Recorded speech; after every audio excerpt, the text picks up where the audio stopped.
গোটা বিশ্বের অভিমুখ এই মুহূর্তে বদলে যাচ্ছে। গোটা বিশ্বের কন্ট্রোল নেবার আসনে এই মুহূর্তে বসে পড়েছে ভারত এবং ভারতের প্রধানমন্ত্রী নরেন্দ্র মোদী। আমরা ইতিমধ্যেই দেখেছি যে ভারতের সঙ্গে আমেরিকার সম্পর্ক একটা দোলাচলের মধ্যে রয়েছে, কারণ আমেরিকার তরফ থেকে ভারতের ওপর বারে বারে ট্যারিফ চাপিয়ে দেওয়া হচ্ছে এবং ভারত একেবারে অনমনীয়, কিছুতেই মাথা নিচু করবে না এবং একই সঙ্গে রাশিয়া থেকে তেল কেনা অব্যাহত রাখবে। আর এরই মধ্যে যে সমস্ত তথ্যগুলো উঠে আসছে তাতে নাকি এবার আমেরিকা ভারতের বিরুদ্ধে নাকি ষড়যন্ত্র করছে। আমরা ইতিমধ্যেই দেখেছি যে পার্শ্ববর্তী যে দেশ বাংলাদেশ, সেখানে আমেরিকা ঘাঁটি গেড়ে বসেছে। এবার ভারতের প্রধানমন্ত্রীর বিরুদ্ধে নাকি ষড়যন্ত্র শুরু হয়েছে।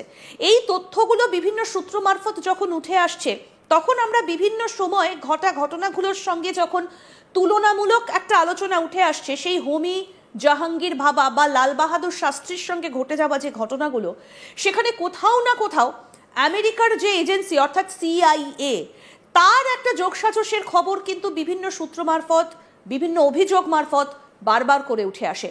তাহলে কি এবার ভারতের বিরুদ্ধে ষড়যন্ত্রে সেটাও একটা পার্ট হতে চলেছে? কিন্তু কেন, কিভাবে, তার পেছনে কি কারণ লুকিয়ে রয়েছে, আমরা এই বিষয়গুলো নিয়ে আলোচনা করব এবং আর কি কি তথ্য উঠে আসছে জানবো। আমাদের সঙ্গে রয়েছেন আন্তর্জাতিক সম্পর্ক বিশেষজ্ঞ শুভাশিস ব্যানার্জি। আপনাকে স্বাগত জানাই আজ তাক বাংলায়। এই বিষয়টা সম্পর্কে একটু আপনার কাছে শুরুতে জানতে চাইবো যে ভারতের বিরুদ্ধে একটা বড় ষড়যন্ত্র, প্রধানমন্ত্রী মোদীকে সরিয়ে দেবার একটা ভাবনা, এর পেছনে মাস্টার মাইন্ড কে? দেখুন, একটা লাইন দিয়ে স্টার্ট করি। যখন আপনি এত দুজন মহাপুরুষের নাম বললেন যাদের ভারতবর্ষ হারিয়েছে, লাল বাহাদুর শাস্ত্রী এবং doctor Bhabha, some plans are either implemented or archived, এটা RN কাওয়েন বলা একটা লাইন।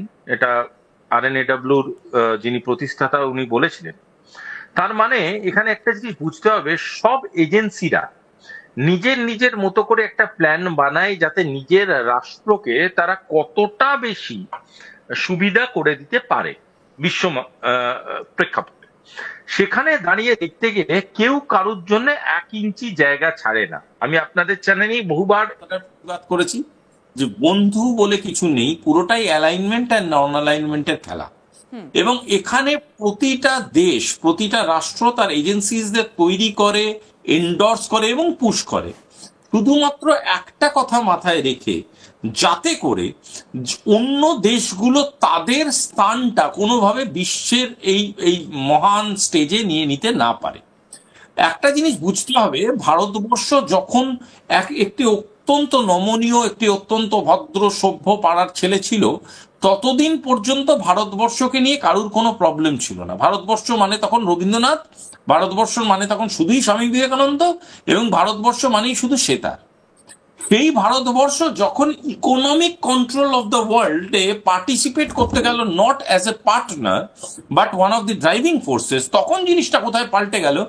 তখন সেই ভারতবর্ষই ঔদ্ধত্য দেখা দিতে শুরু করলো। লোকের কাছে সেটাই তখন ঔদ্ধত্য হয়ে উঠলো, অন্য রাষ্ট্রের কাছে সেটাই তখন একটা প্রশ্নবোধক চিহ্ন হয়ে উঠলো।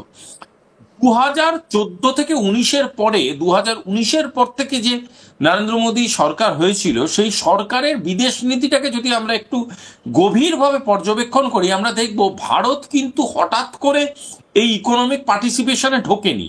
ভারত আস্তে আস্তে বিশ্বের বহু জায়গায় নিজের স্থান করেছে।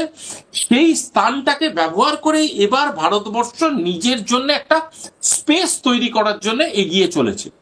এই স্পেস তৈরি করতে গিয়ে ভারত যেমন নিজের ম্যানুফ্যাকচারিং বাড়িয়েছে, ভারত নিজের সার্ভিস ইন্ডাস্ট্রিকে এন্ডোর্স করেছে, আর ভারত নিজের সাপ্লাই চেইনকে তৈরি করেছে।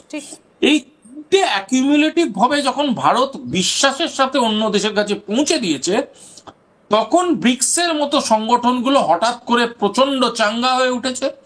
তখন BRI এর মনে হচ্ছে যে ভারতবর্ষের একটা মুখ্যম স্টেজ হওয়া দরকার, এবং SCO মনে করছে যে হ্যাঁ, ভারতবর্ষ আজকে না থাকলে হয়তো এশিয়া এবং ইউরোপ এবং এই রাশিয়া, এই চূড়ান্ত যে লাইন অফ ইকোনমিক কন্ট্রোল বলতে পারেন, এইটা কিন্তু গড়া সম্ভব নয়। এই জিনিসটা CIA এর মতো কিছু এজেন্সি বা CIA এর মতো কিছু রাষ্ট্রের যারা CIA কে হোল্ড করে, সেই রাষ্ট্রদের কাছে ভীষণ রকম একটা দুঃখের বিষয় এবং আতঙ্কের বিষয়। কেন? তার কারণটা হচ্ছে তারা এতদিন একচ্ছত্র অধিপতি হিসাবে ছিল।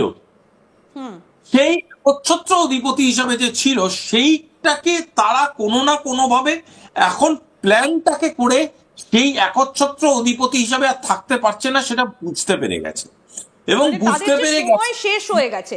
আমি এই জায়গায় জয়শঙ্কর একটা বক্তব্য একটু শোনাবো। তিনি বলেছেন যে সকলেরই একটা সীমারেখা পর্যন্ত থাকা উচিত। কি বলেছেন আমরা একটু শোনাই, তারপরে আলোচনাটায় আবার আসছি। Question you asked is very difficult to answer because it is hypothetical. I think I deal in a world of realities, and my reality right now is at 25 and 25%, a 50% tariff, and that is what right now we are negotiating. So, whatever happens, at the end of the day, there has got to be a trade understanding with the United States.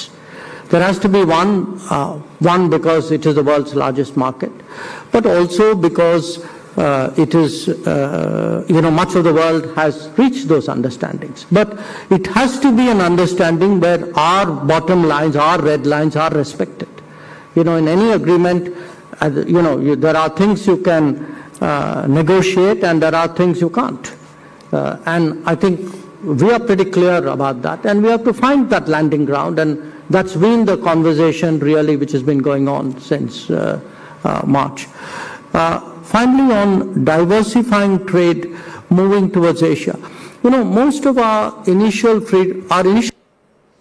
অর্থাৎ আমাদের বিদেশমন্ত্রী S Jaishankar খুব স্পষ্ট করে বলছেন এই যে red line অর্থাৎ লাল সীমারেখা, সেটা সকলেরই মনে রাখা উচিত এবং এটাকে সম্মান করা উচিত। মানে এই যে বার্তাটা আমেরিকাকে দেওয়া, সেটা ট্রেড নিয়েই হোক বা মার্কেট নিয়েই হোক, এটা বোধহয় আমেরিকা মেনে নিতে পারছে না।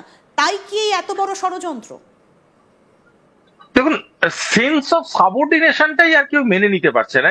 এর মানে হচ্ছে যে আপনি আমার বদান্যতায় থাকবেন, আমি যা বলবো আপনি তাই করবেন। এইটা কোনোদিন কোনো পার্টনারশিপ মডেল হতে পারে না। আমি আপনার সাথে যৌথভাবে একটা ব্যবসায়িক পরিকাঠামোয় যুক্ত থাকবো। আপনার রাষ্ট্রের যেমন নিজস্ব একটা সম্মানবোধ আছে, আমার রাষ্ট্রেরও নিজস্ব একটা সম্মানবোধ আছে। আমার রাষ্ট্রের সম্মানবোধকে আমি বিকিয়ে আপনি যেহেতু বৃহত্তর রাষ্ট্র আপনার সাথে আমি জুড়ে যাব, এটা হতে পারে না। তো সেই কথাটাই বলা হয়েছে যে হ্যাঁ, আমরা মিউচুয়াল রেসপেক্টে ট্রেড করতে ইন্টারেস্টেড, বাট সেন্স অফ সাবঅর্ডিনেশনটাকে আমরা এনকারেজ করতে চাইবো না। এখানে বোঝার দরকার আছে যে সব বোঝার দায়িত্ব যে ভারতবর্ষেরই একার সেটা নয়, সেটা অনারেবল ইএএম বুঝিয়ে দিলেন। এবং আরেকটা কথাও বুঝিয়ে দিলেন যে আপনাদেরও বোঝার দায়িত্বটা ইকুয়ালি আছে।